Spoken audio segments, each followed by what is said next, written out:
And I know I said I'd fall back.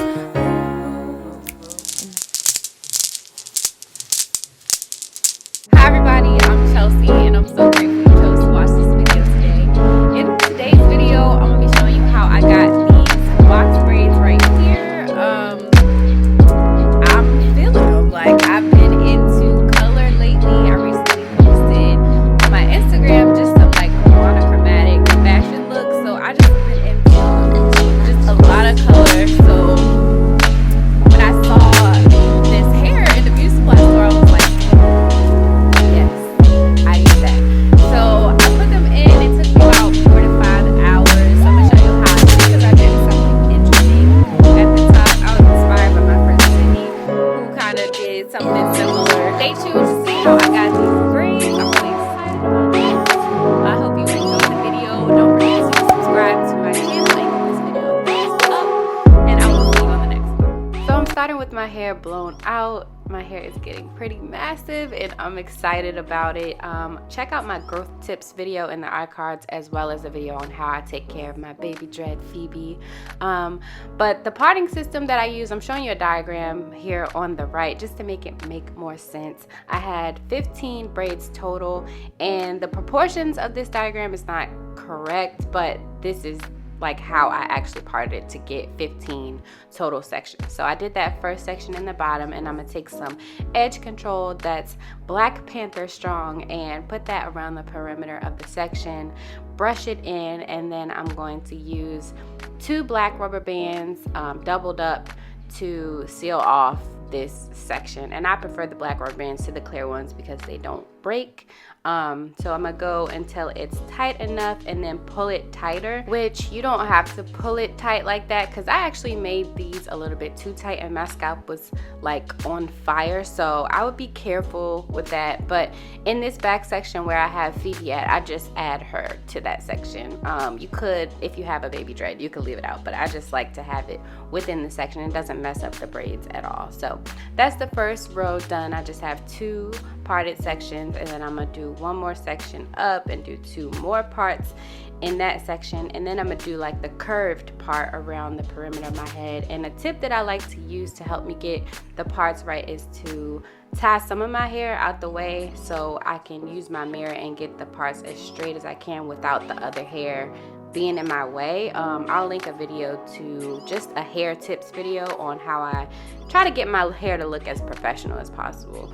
So then I'm gonna split that section in half in the back and then do 3 parted sections on one side and then 3 parted sections on the other. And in the front, just to make it look a little bit more unique, I'm gonna part off like a very thin section and make a tiny little cornrow down by the front of my head.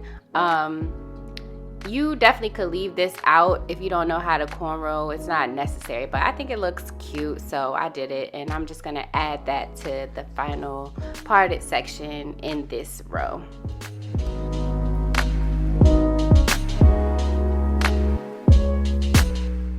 And then at the top section, I'm gonna have 5 parted sections. So I'm gonna do 1 in the back and then 4 in the front. And I know that escalated quickly, but I decided to try this braiding pattern because my friend Sydney, she did something similar. And I was like, I never pushed myself to try anything like this, so let me try it. This was my first time and it actually turned out really good. I just was very patient with myself. I mean, I know how to cornrow, so it was just a matter of like figuring out how to get my hands in the right position, and it turned out really good. But again, you don't have to have this parted section in the top like that. You could just do regular parts, but I think it looks pretty cute and interesting. I got a lot of compliments on it.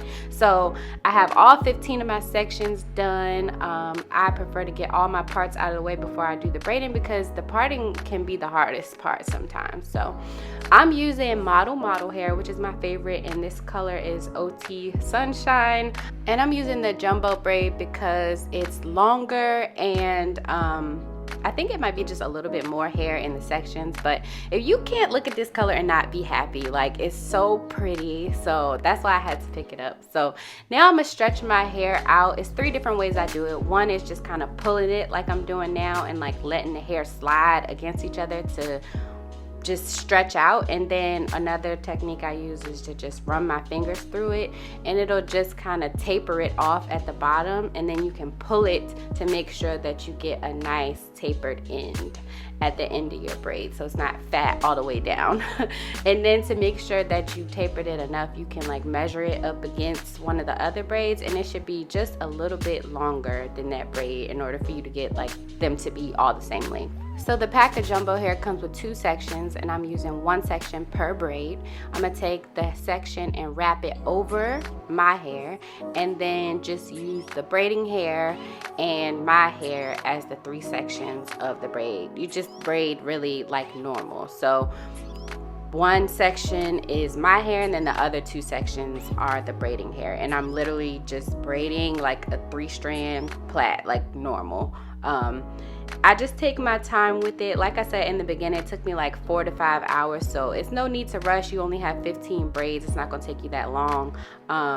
So when I get to where my hair is starting to run out, I'm gonna make sure that I really wrap it and get it tight so that it's nice and neat. And then I have this little bud of my hair left.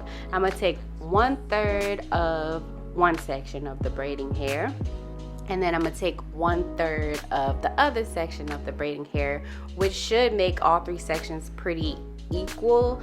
And then I'm just going to continue to braid all the way down. Only thing is, you gotta remember like which direction you were braiding, because if you start braiding the other way, it's not gonna look right. I try to get it like as seamless as I can, but my hair is very dense, so sometimes you get where like a little piece of it wants to stick out, so I just take it a loose and redo it over the same way. I feel like that's just something that you deal with having dense hair.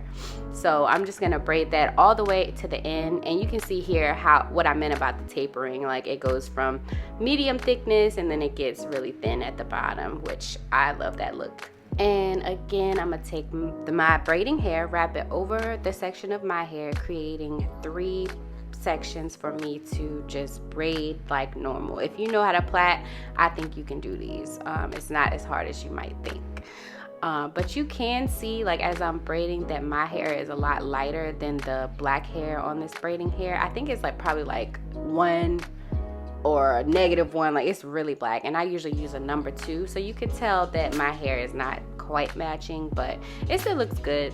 So again, when you get to where you have a little nub of your natural hair left, you take 1/3 of each of the braiding sections, add it to that section, and then continue to braid in the same direction all the way down.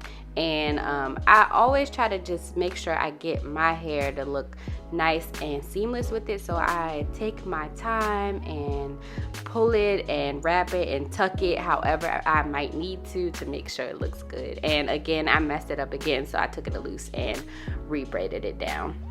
And so by comparing the hair section before you braid it, you can get it to be the same length.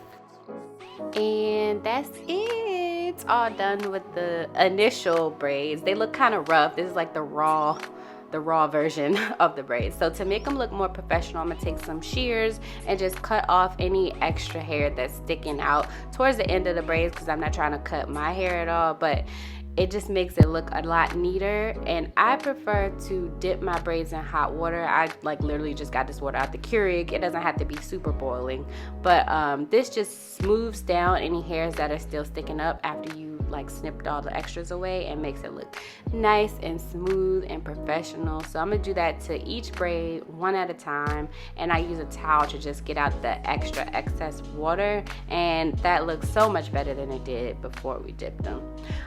Using my crochet needle to add some beads to the end. So you put the beads on there first, wrap the crochet needle around the end of it, and pull it through. So I used 6 beads on each braid because I felt like that was not too much but not too little at the same time. To make sure they're the same length, you pull it down a little bit past the braid that's next to it, and then you take the end of the hair, wrap it up over the bottom bead, and then add a rubber band. And the dexterity of my fingers is kind of crazy. I don't know why it looks like this, but being a dental hygienist, I feel like I don't know, my dexterity is kind of crazy, but just add the rubber band and wrap it around until it's really tight so that you don't lose any of your braids. Snip off the end of the braid, and then you want to tuck what's left underneath of the second bead so that it looks nice and seamless and cute. And so I just finished up the rest of the braids, adding the beads, and I think these clear beads look so good with this orange hair. Like, clear is my favorite color, so I just feel like that's probably gonna look the best anyway with this orange braids. You can see it's starting to get a little sore on my scalp, so again, don't be too tight on yourself, but I just tied it down a little bit so that it wasn't sticking out too much. And that is the final look. I love these braids. Like, I want to wear them all the time, but I can't. And these beads, like, that was probably my favorite part, and like you can hear yourself clacking with the beads as you're walking around. Like, it's very black, which I love. Like, my coworker actually found one of my beads in the parking lot, and she was like, I found one of your things, and I just thought that was so funny. But anyway, I hope you enjoyed this video. Please let me know if the pace of this video was okay, because I feel like sometimes when I speed it up, it's not as helpful as it could be. So please let me know in the comments what you think about that. Don't forget to subscribe to my channel and like this video if it was helpful. Please leave a comment down below letting me know what you think, and I will see you on the next one. Namaste.